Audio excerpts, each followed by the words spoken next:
Lately, we've seen an influx of Chinese-manufactured automobiles in our country, and they seem to be upping the ante by offering vehicles with premium features at affordable prices. But the question is there a compromise? Well, let's take a closer look at the GAC GS3 to find out.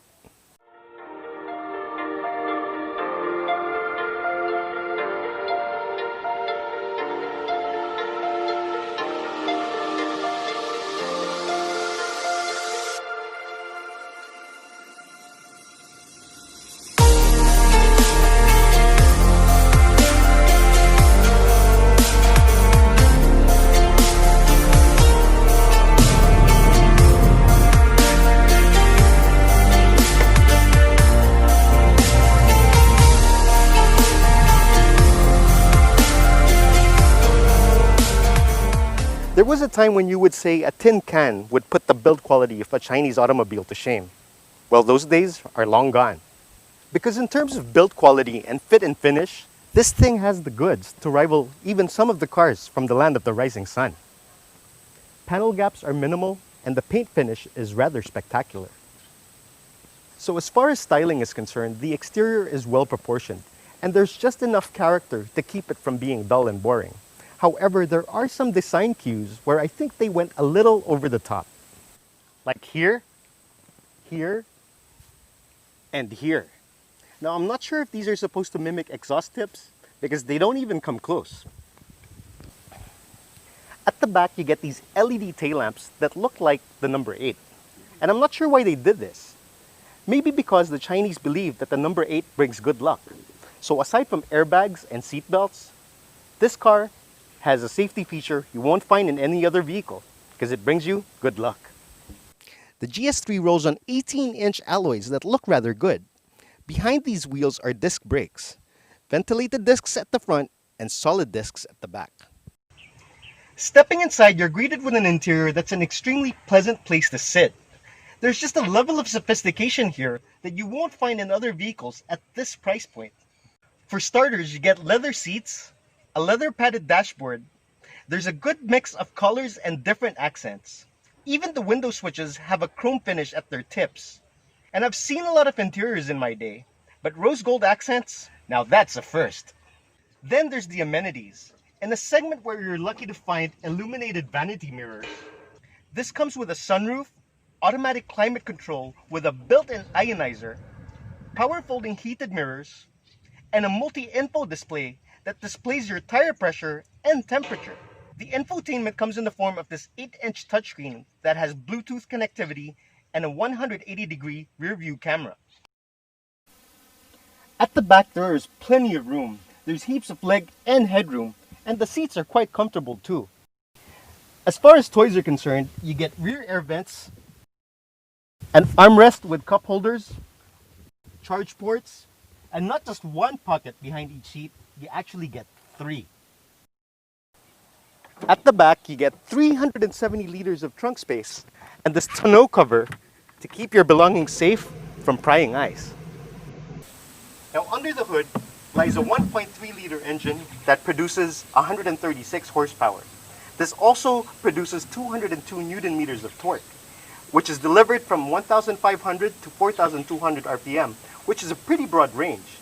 Now this is mated to a 6-speed automatic transmission manufactured by AZIN, which manufactures transmissions for over 50 manufacturers, including the likes of Toyota, Ford, and General Motors.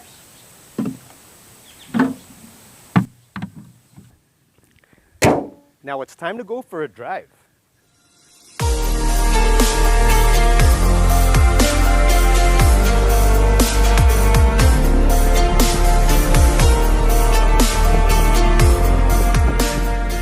What becomes immediately apparent behind the wheel of the GS3 is just how quiet it is. And that's regardless if you're cruising or if you're idle. In fact, I sometimes have to glance at the tachometer just to make sure this thing is still switched on. And it's not just how quiet it is. What's also impressive is the fact that there's absolutely no vibration. No vibration whatsoever. In terms of power, there is noticeable turbo lag, especially if you're light-footed. You do have to put your right foot down quite a bit before you really feel anything. But the power could also be masked by the fact that NVH suppression is superb. Now the 1.3-liter engine may seem rather puny, but it is turbocharged. So even going uphill is absolutely no problem. This is a pretty steep incline that I'm negotiating, and it's not even breaking a sweat.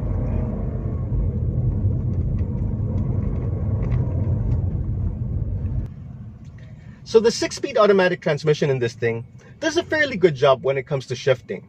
Shifts are pretty smooth. And there are a number of modes you can choose from. So you can put it on drive, and from there you can select eco, normal, or manual mode, which will allow you to select gears yourself. And then you can also put it on sport mode, which will allow the engine to rev a bit higher before it shifts. However, it won't take it all the way to the red line though. In terms of steering, the steering ratio isn't the quickest in the business. However, whether you like it light or you like it a bit weighted, you won't be disappointed because there are 3 steering modes you can choose from, which is a pretty neat feature, especially at this price point. Now, forward visibility is actually pretty good, although you do see the entire hood. Now, some like that, but it also gives the impression that you're driving a bigger car. So overall, the ride is extremely refined. The suspension does a really good job in soaking up road imperfections, not to mention how quiet it is in here. So you can expect a level of refinement in this thing unmatched by any other cars in its class. But wait, even that's an understatement, because there are some vehicles above its weight class that doesn't offer this level of composure. At 1,058,000 pesos, this is already quite affordable for its segment. But considering the amount of refinement you get, it's a freaking bargain. Now, if you're going to dismiss this car just because it's made in China, well, that's up to you. But just don't be caught eating Yang Chow fried rice.